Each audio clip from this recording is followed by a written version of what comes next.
Oke, assalamualaikum warahmatullahi wabarakatuh. Perkenalkan, nama saya Muhammad Hikam. Saya dari Prodi Teknologi Rekayasa Otomotif dari NIM 2305 515601821. Di sini saya akan menjelaskan tugas dari teknologi alat berat dari pertemuan 15, yaitu diagnosis dan troubleshooting pada alat berat. Di sini saya akan menjawab pertanyaan yang nomor 1.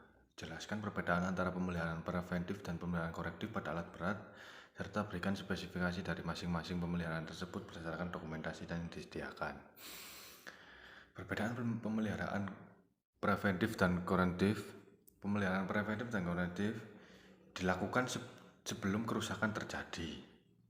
Pemeliharaan preventif itu dilakukan sebelum kerusakan terjadi untuk menjaga alat berat tetap optimal, misalnya mengganti oli filter secara berkala. Sedangkan pemeliharaan korektif dilakukan setelah alat berat mengalami kerusakan, seperti mengganti air radiator yang bocor. Preventif itu mencegah, korektif itu memperbaiki. Untuk soal nomor 2, uraikan prosedur yang benar dalam mengambil sampel oli untuk program analisa pelumas PAP dan jelaskan mengapa prosedur tersebut harus dilakukan dengan cara yang spesifik. Prosedur pengambilan sampel oli PAP. Mengapa sampel oli diambil saat mesin masih panas dari port khusus menggunakan alat sampling, bukan dari drain plug. Tujuannya supaya oli diambil merepresentasikan kondisi sebenarnya saat mesin bekerja. Kalau salah cara ambilnya, hasil analisa bisa salah dan tidak akurat.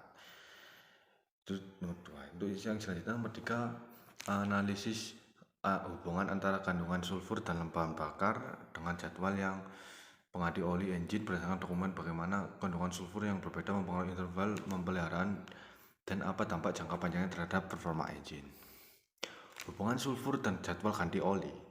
Semakin tinggi kandungan sulfur dalam bahan bakar, oli makin cepat rusak karena jadi asam. Akibatnya jadwal penggantian oli harus lebih sering. Kalau tidak, komponen dalam engine bisa cepat aus, performanya menurun dalam jangka panjang. Untuk yang soal nomor 4, bandingkan dan konsiderkan pemeliharaan berkala. Pertama, Intel service dengan pemeliharaan berkala normal pada 250 jam. Mengapa terdapat perbedaan dalam item pekerjaan yang dilakukan? Intel service vs dan pemeliharaan 250 jam normal. Intel service di 250 jam pertama lebih detail karena bertujuan membersihkan sisa logam dari proses perakitan mesin baru. Sementara pemeliharaan 250 jam biasa itu lebih ke seperti penggantian oli, filter.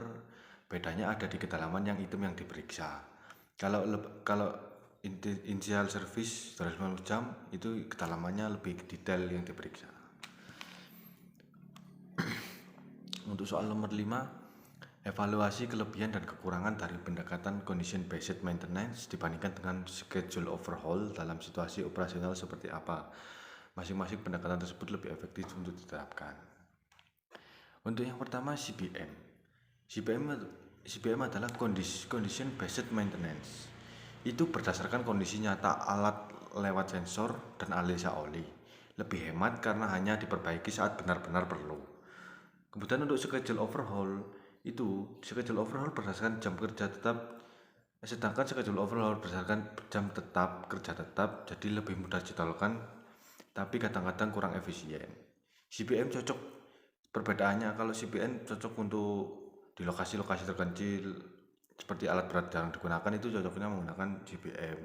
Kalau schedule overhaul itu untuk alat berat yang armada yang besar, untuk pekerjaan berat yang sering dipakai, hampir setiap hari dipakai, itu pakai schedule overhaul. Nah, soal nomor 6, seorang operator melaporkan bahwa engine alat berat mengalami overheat saat operasi. Berdasarkan dokumen yang disediakan, analisa langkah-langkah yang seharusnya diambil dan diberikan argumen mengapa prosedur tersebut penting untuk mencegah lebih lanjut. Langkah jika engine overheat. Kalau alat overheat, matikan segera mesin dan dinginkan. Tunggu sekitar 15 dan dinginkan. Step pertama, jangan langsung buka radiator karena nanti radiator akan meluap dan bersembur ke atas. Kalau mesin panas langsung buka radiator. Kita tunggu dingin. Lalu setelah dingin, kita cek air radiator. Jika radiator kipas, dan water pump. Ini bagian penting yang harus kita cek lebih dahulu sebelum ini biar kerusakan tidak menyebar ke bagian-bagian lain seperti silinder head, piston, atau bahkan mesin-mesin yang dalam lagi. Jadi langkah awal kita cek radiatornya dulu jika overheat. Udah, selanjutnya soal nomor 7. Pada dokumentasi disebutkan bahwa biaya-biaya yang digunakan lebih murah sebagai salah satu keuntungan melakukan maintenance dengan baik. Berikan analisis kritik tentang bagaimana penanganan framing yang menghemat biaya jangka panjang, penanganan aspek ekonomi dan operasional alat berat. Keuntungan ekonomi dari pemeliharaan preventif. Preventif bisa hemat biaya karena kerusakan besar dicegah sejak dini. Biaya perawatan rutin jauh lebih murah daripada perbaikan besar. Selain itu, alat berat jarang rusak dan jika secara rutin akan diperbaikan secara rutin, misalnya 250 jam sekali itu dicek secara rutin, nanti itu untuk meminimalisir kerusakan-kerusakan yang terjadi pada alat berat. Jadi tidak mengganggu produksi atau operasional, jadi perusahaan tidak begitu rugi kalau kita menggunakan perawatan 250 jam. Oke, nomor 8, rancang sebuah sistem pemantauan pemeliharaan yang dimulai program analisis pelumas PAP, program pemeliharaan mesin PPM, dan program pemeliharaan undercarriage B2U. Untuk mengoperasikan alat berat, jelaskan bagaimana sistem akan berfungsi dan bawaan pemeliharaan. Untuk sistem pemantauan terintegrasi, saya usulkan sistem digital yang menghubungkan PAP, PPM, dan B2U. Semua data dikumpulkan ke dashboard pusat. Teknisi bisa melihat kondisi oli, engine, dan undercarriage secara real time. Manfaatnya deteksi dini masalah jadi cepat dan efisien. Alat lebih awet dan jarang mengalami kerusakan alat. Untuk nomor 9, berdasarkan dokumen yang disediakan, kembangkan sebuah checklist digital interaktif untuk pemeliharaan harian daily inspection alat berat yang dapat digunakan oleh operator dan minimal pengalaman.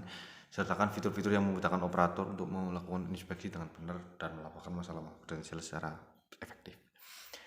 Checklist digital interaktif. Checklist harian bisa dipakai aplikasi di HP. Fitur ini pentingnya ada gambaran panduan, bisa input suara, dan juga bisa dikirimkan foto kerusakan secara langsung ke teknisi. Checklist ini cocok buat operator pemula karena mudah digunakan dan langsung terhubung ke bagian-bagian perawatan. Jadi kita tidak perlu repot-repot untuk mengambil teknisi, kita cukup melaporkan, nanti teknisinya akan datang. Oke.